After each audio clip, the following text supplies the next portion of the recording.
서울 반포, 한강이 한눈에 내려다 보이는 45평 아파트 38층. 밤 8시 반, 윤서는 바지에 에이프론을 두른 채 주방에 서 있었다. 냉장고 문을 열 때마다 차가운 공기가 얼굴을 스친다. 오늘은 새벽 5시에 눈을 뜨자마자 광장시장에 갔다. 한우 안심 600g, 제주 홍합 2kg, 직접 담근 깻잎장아찌는 작년 여름에 만든 거라 향이 제일 좋았다. 된장찌개는 재현이 어렸을 때 엄마가 끓여주던 그 맛을 내려고 재현 엄마에게 전화까지 돌려 물어봤다. 국물이 맑아야 해요. 윤서씨, 멸치 다시마만 넣고 된장은 마지막에 풀어요. 그 말대로 했다. 재현이 좋아하는 반찬들만 골라서 10가지를 넘겼다. 식탁을 차릴 때 손이 떨렸다. 결혼 12년 만에 처음으로 이렇게까지 정성을 들였다. 이유는 간단했다. 어제 재현이 새벽에 들어와서 소파에서 잠든 걸 봤을 때 그의 얼굴이 너무 낯설어 보였다. 그래서 오늘은 제대로 된 밥 한 끼라도 같이 먹고 싶었다. 현관문이 열리는 소리가 났다. 재현이었다. 늘 그렇듯 구두를 벗자마자 넥타이를 풀고 재킷을 소파에 던진다. 오늘 좀 늦었네. 윤서가 주방에서 나오며 말했다. 재현은 대답 대신 냉장고로 가서 물 한 병을 꺼낸다. 목을 축이고 나서야 식탁을 본다. 뭐야 이게. 목소리에 놀라는 기색이 없었다. 그냥 피곤한 사람의 툭 던지는 말투였다. 윤서는 웃으려 애썼다. 오랜만에 제대로 해봤어. 앉아. 재현은 앉았다. 그러나 포크를 들자마자 핸드폰이 울렸다. 그는 자연스럽게 화면을 확인한다. 윤서는 말없이 그의 밥그릇에 국물을 붓고 안심을 썰어서 접시에 올려준다. 된장찌개 엄마 맛이야. 어제 엄마한테 전화해서 물어봤어. 재현은 고기만 입에 넣고 고개를 끄덕일 뿐이었다. 핸드폰을 내려놓지 않는다. 윤서는 숟가락을 쥔 손에 힘을 준다. 그때 초인종이 울렸다. 하준이었다. 그는 늘 그렇듯 와인 2병과 디저트 박스를 들고 나타난다. 야, 이 냄새 뭐야? 미쳤네 진짜. 하준은 신발을 벗자마자 주방으로 들어온다. 윤서를 보자마자 활짝 웃는다. 윤서야, 너 오늘 무슨 날이야? 이거 다 뭐야? 홍합탕에 안심해. 나 안 불렀으면 섭섭했을 뻔. 윤서가 웃었다.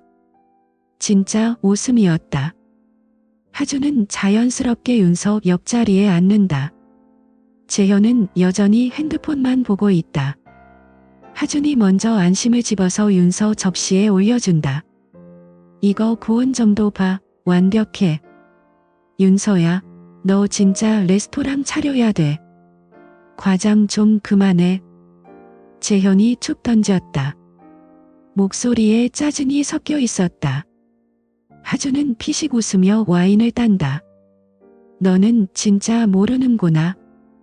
이게 그냥 집밥이면 내가 매일 와야겠네. 재현은 대꾸 대신 다시 핸드폰으로 눈을 돌린다.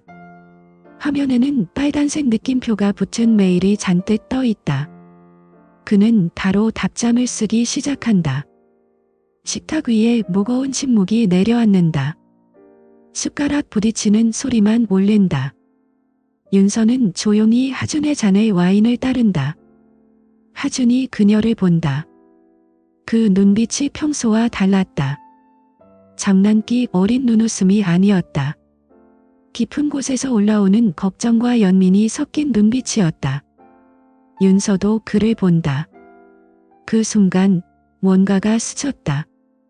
정전기처럼 가슴 한 구석이 저려왔다.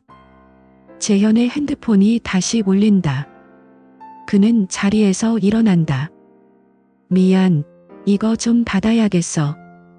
그리고 서재로 들어가 버린다. 문이 쾅 닫히는 소리가 아파트 전체에 울린다. 하준과 윤서만 남았다. 하준이 조용히 물었다. 괜찮아? 윤서는 고개를 끄덕이려다 말고 그냥 숟가락을 내려놓는다. 하주는 그녀가 담근 깻잎장아찌를 집어 입에 넣는다. 이거 진짜 맛있다. 작년 여름에 담근 거지? 향이 딱 그때야. 윤서가 놀라서 그를 본다. 하주는 태연하게 와인을 따른다. 너 인스타에 올린 거 봤어? 그 통장 사진. 올해 7월 28일. 윤서는 입을 다물지 못한다. 그날은 정말 혼자 담근 날이었다. 재현은 출장 중이었고 하준이 어떻게 알았지?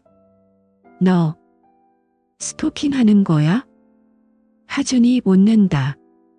그냥 우연히 봤어. 근데 진짜 맛있네. 그제야 윤서가 작게 웃는다. 오랜만에 나오는 진짜 웃음이다.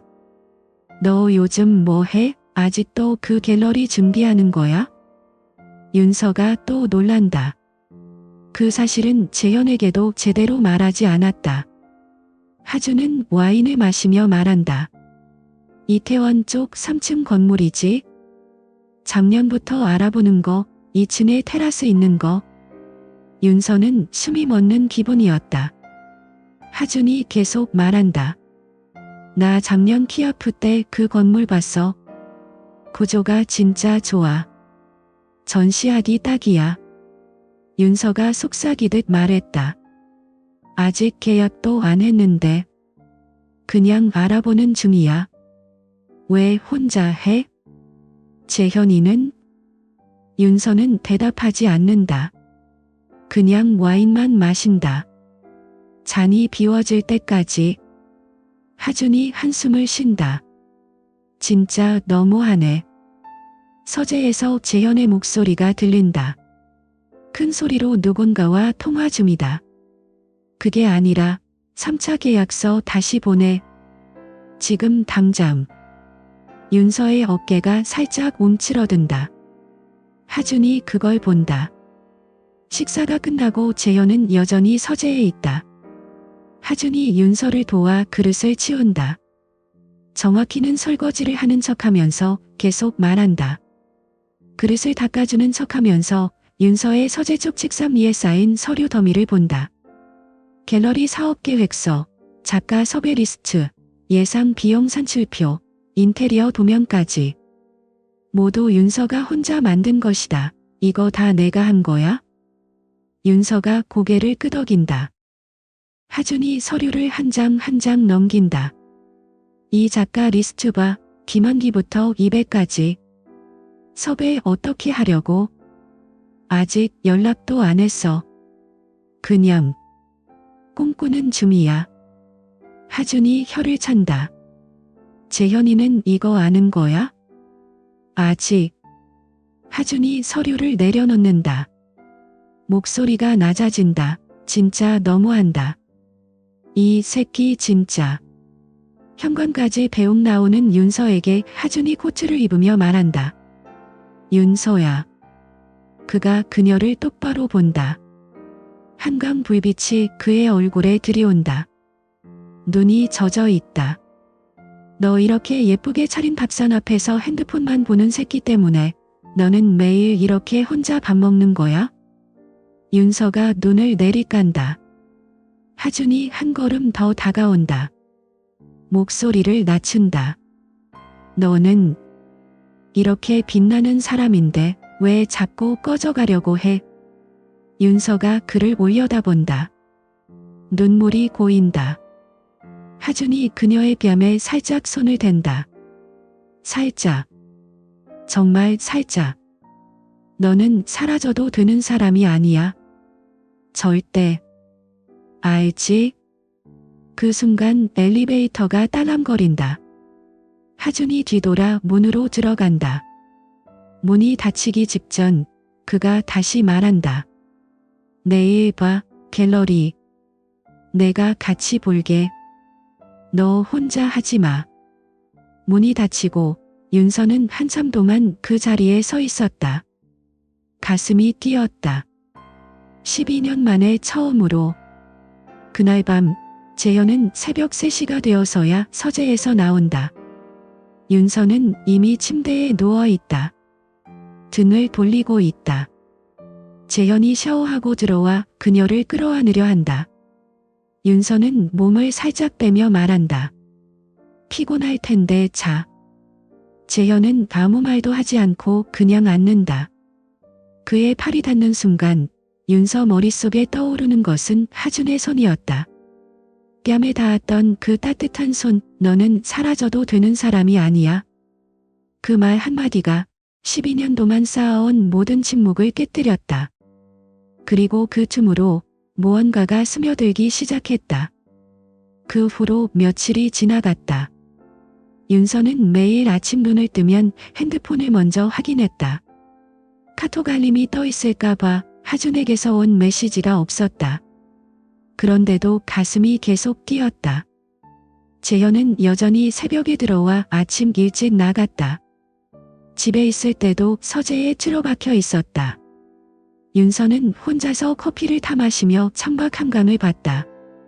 물결이 반짝이는 게 예전에는 아름다웠는데 요즘은 그냥 텅 빈 것처럼 느껴졌다. 그러던 어느 날 오후 핸드폰이 울렸다. 하준이었다.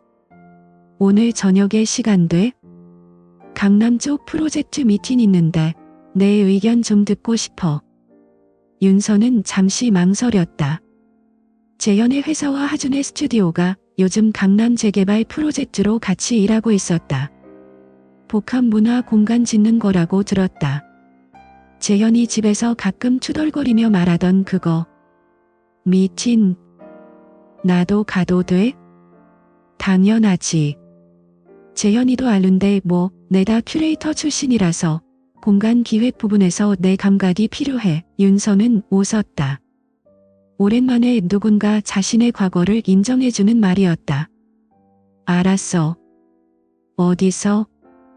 압구정 로데오 쪽, 우리 스튜디오로 와. 7시쯤. 그날 저녁, 윤서는 옷장을 뒤졌다.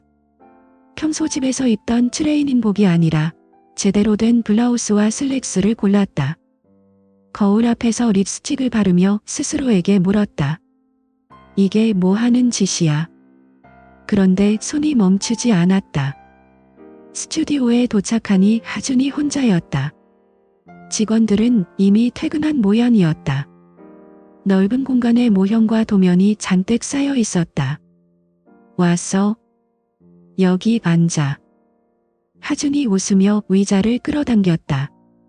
테이블 위에는 프로젝트 도면과 윤서가 좋아할 만한 아트북들이 펼쳐져 있었다. 재현이는?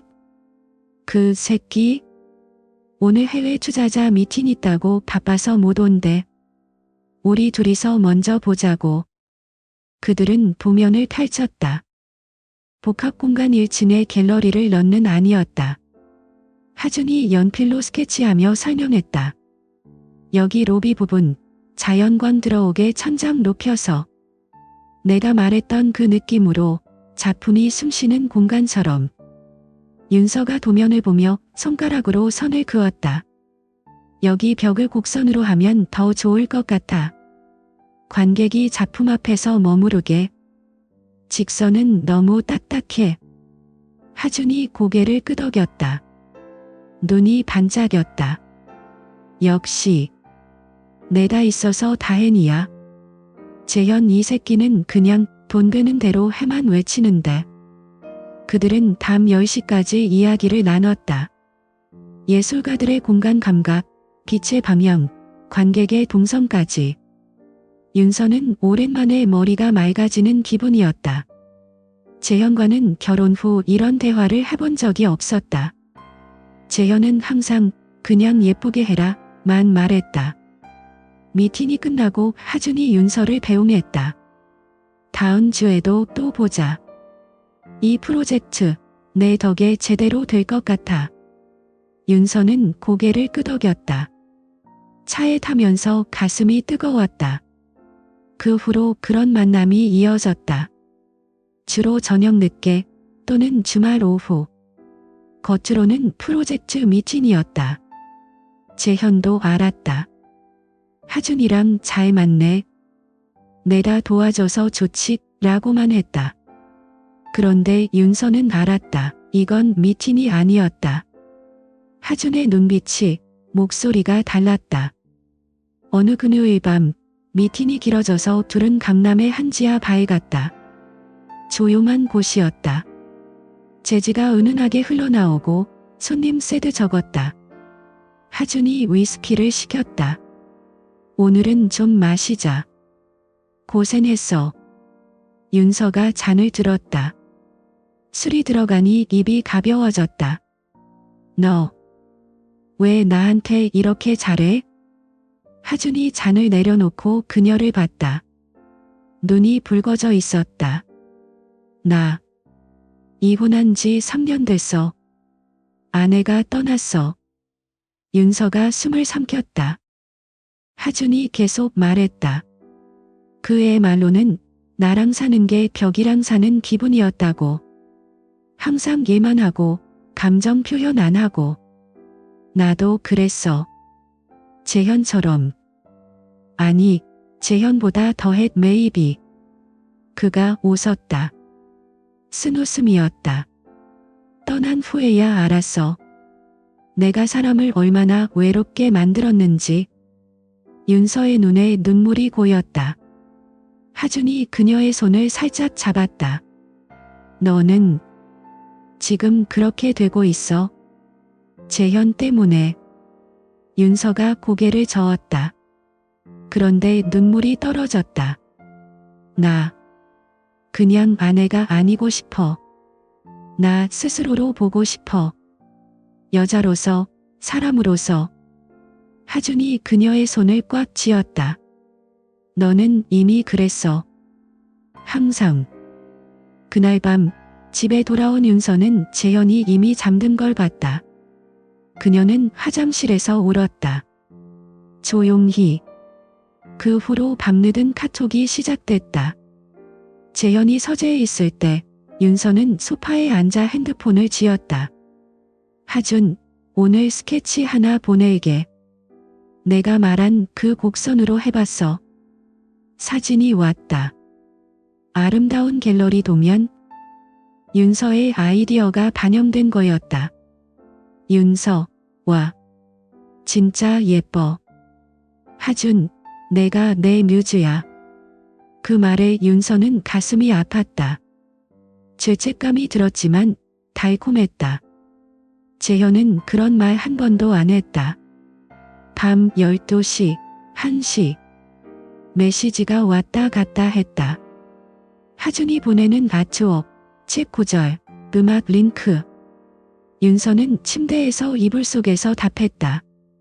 재현은 옆에서 코 골며 잤다. 어느 날 하준이 메시지를 보냈다. 다음 주 토요일 청담동에 작은 아키텍처 전시회 있어. 특별 초대전이야. 같이 갈래? 윤서, 재현이한테 말해볼게. 셋이 가면 좋을 것 같아. 잠시 후 하준의 답, 아니. 우리 둘만. 내 빛을 그 새끼 어둠에 낭비하지 마. 윤서는 핸드폰을 내려놓았다. 손이 떨렸다. 이건 더 이상 미팅이 아니었다. 완전히 넘은 거였다. 그 주 토요일, 윤서는 재현에게 말했다.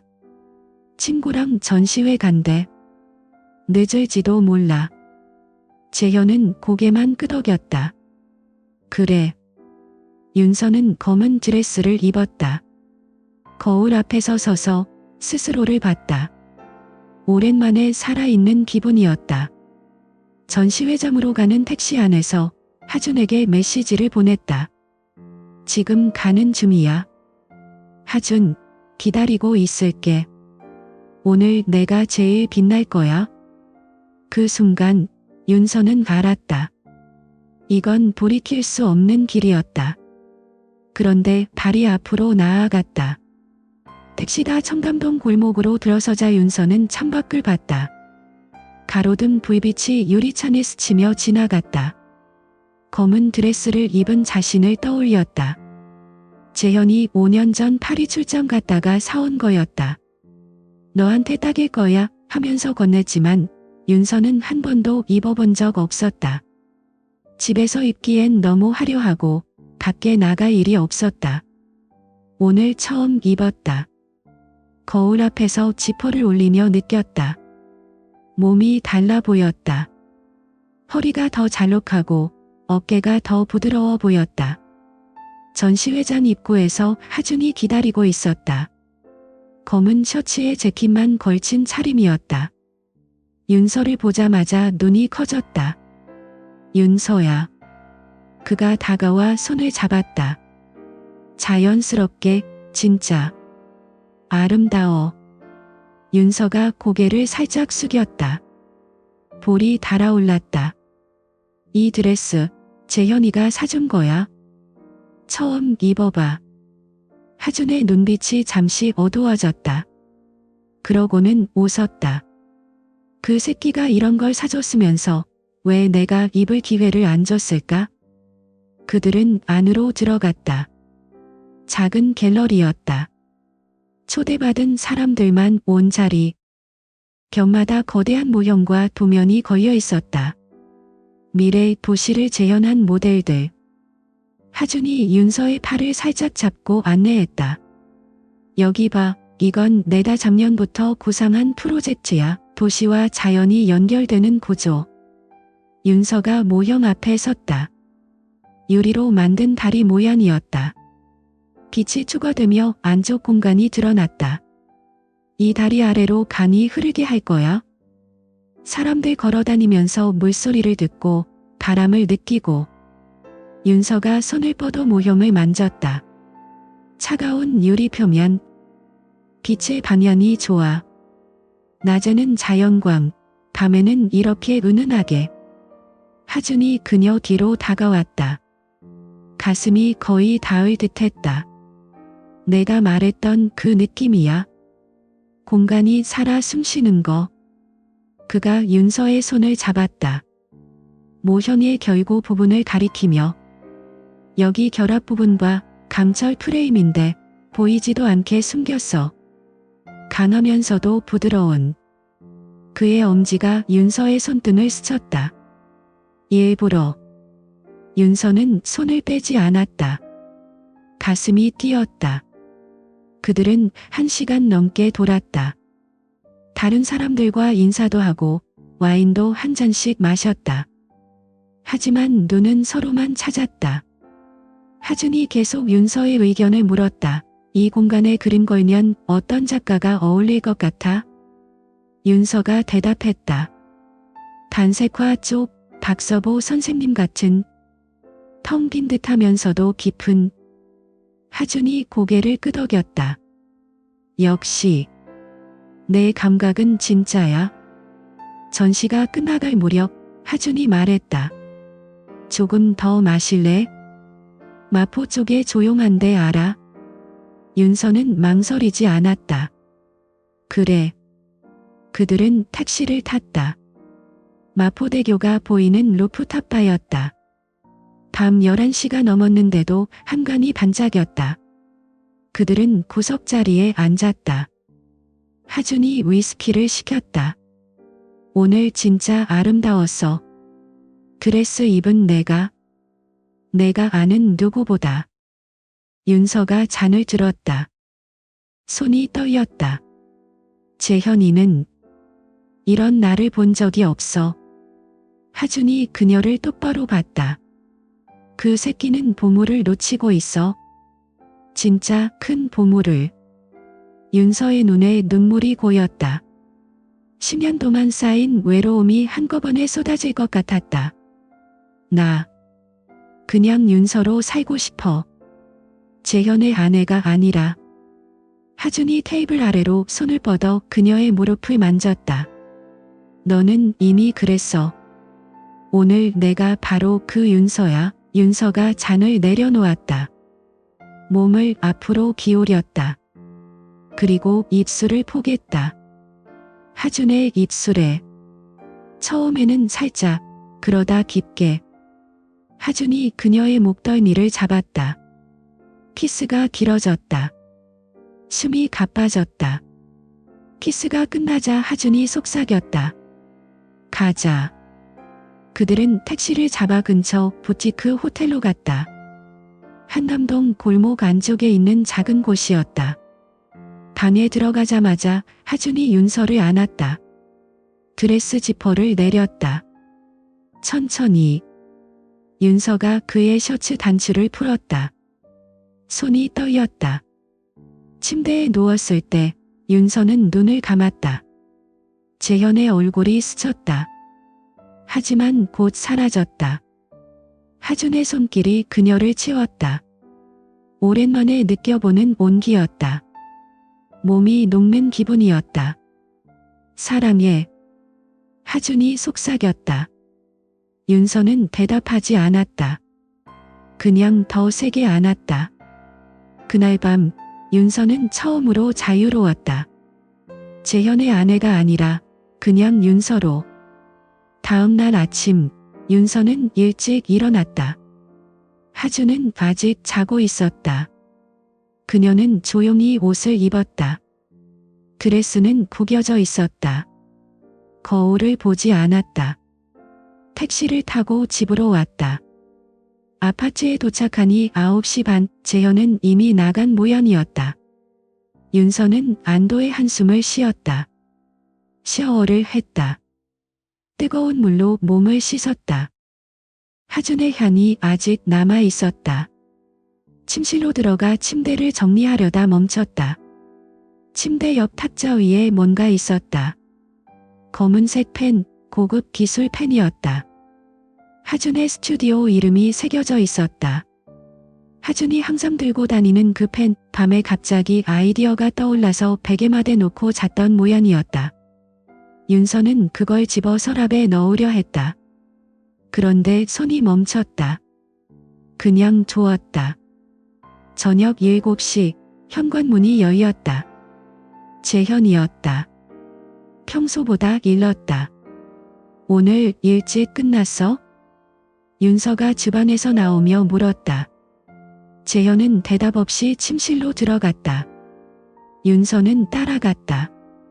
재현이 침대 옆 탁자를 보고 서 있었다. 펜을 손에 쥐고.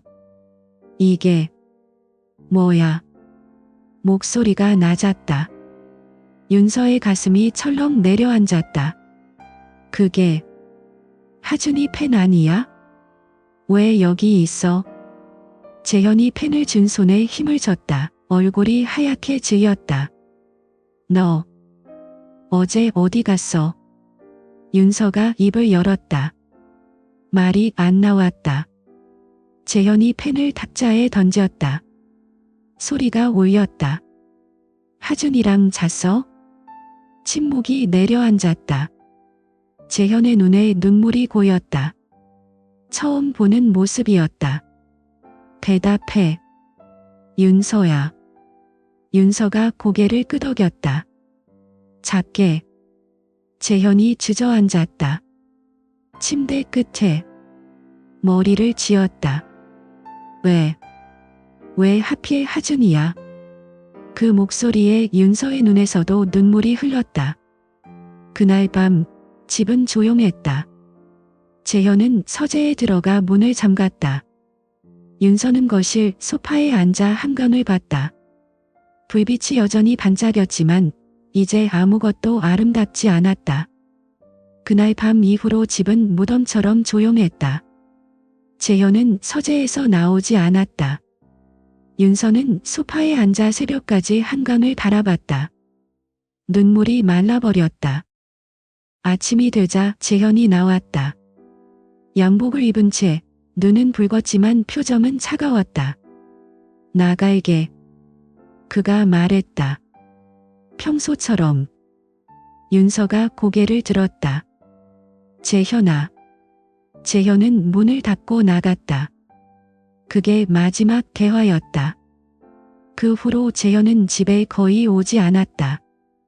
회사에 머물거나 호텔에서 잤다고 했다. 윤서는 매일 핸드폰을 확인했다. 하준에게서 메시지가 왔다. 괜찮아? 재현이 알았어? 윤서는 답하지 않았다.